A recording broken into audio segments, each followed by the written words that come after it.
জাপানের দক্ষিণ অঞ্চলের কিউশু প্রদেশে 6.9 মাত্রার শক্তিশালী ভূমিকম্প আঘাত এনেছে। কোটি কোটি মানুষের ভালোবাসায় ফ্রিজ, টিভি এবং এসিতে দেশের 1 নম্বর ব্র্যান্ড ওয়ালটন।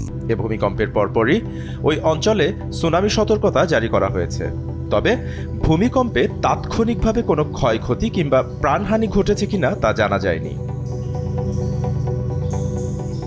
জাপানের আবহাওয়া সংস্থা জানায়, স্থানীয় সময় রাত 9:19 মিয়াজাকি শহরের উপকূলীয় সাগরে উৎপত্তি হওয়া ভূমিকম্পটি আঘাত হানে।